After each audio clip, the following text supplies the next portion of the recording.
Welcome to Chandru maths. So இனிமேல் RPF recruitment வந்து பார்த்தீங்கன்னா எஸ்எஸ்சியிலேருந்து தான் வந்து கண்டக்ட் பண்ண போகிறாங்க. அதாவது RPF constable, RPF sub inspector. இந்த 2 ரெக்ரூட்மெண்ட்டுமே வந்து பார்த்தீங்கன்னா எஸ்எஸ்சி மூலமாக தான் வந்து கண்டக்ட் பண்ணுவாங்க. அது மட்டும் இல்லாமல் ஆனுவலி கண்டக்ட் பண்ண போகிறாங்க. ஒவ்வொரு வருஷமும் வந்து பார்த்தீங்கன்னா இனிமேல் உங்களுக்கு ஆர்பிஎஃப் கான்ஸ்டபிளுக்கும் நோட்டிஃபிகேஷன் வரும், ஆர்பிஎஃப் சப் இன்ஸ்பெக்டருக்கும் நோட்டிஃபிகேஷன் வரும். ஸோ வருஷம் வருது அப்படின்னால வேக்கன்சி கம்மியாக இருந்தாலும் ரெகுலராக இந்த நோட்டிஃபிகேஷன் வரும்.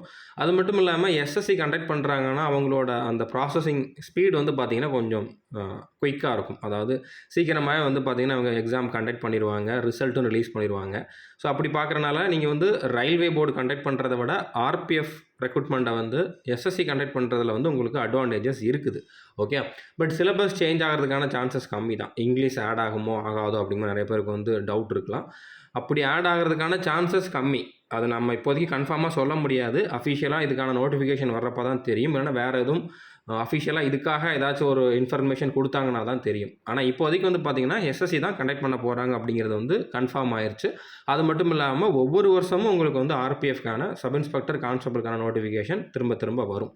ஓகே, ஸோ இது எப்படி வைக்க போகிறாங்கன்ட்டு தெரியல. ஒருவேளை எஸ்எஸ்சி கான்ஸ்டபிள் ஜிடி கூட அடுத்ததாக சிஏபிஎஃப் சப் இன்ஸ்பெக்டர் கூட மெர்ஜ் பண்ணுறாங்களா, இல்லைனா தனியாக வைக்கிறாங்களா அப்படிங்கிறதும் தெரியலை. மெர்ஜ் பண்ணிட்டாங்க அப்படின்னா இங்கிலீஷ் கண்டிப்பாக சேர்ந்துடும்.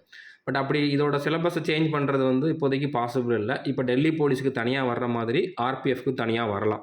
ஸோ அப்படி வரலாம், எப்படி வரலாம்னு நம்மளோட அசம்ஷனை தான் நம்மளால் சொல்ல முடியும். கன்ஃபார்மான நியூஸ் வந்து பார்த்திங்கன்னா ஆர்பிஎஃப் ரெக்ரூட்மெண்ட் எஸ்எஸ்சியில் வந்து இனிமேல் கண்டக்ட் பண்ணுவாங்க. அவ்வளோதான். ஓகே, ஸோ புரிஞ்சுருக்குன்னு நினைக்கிறேன். தேங்க்யூ.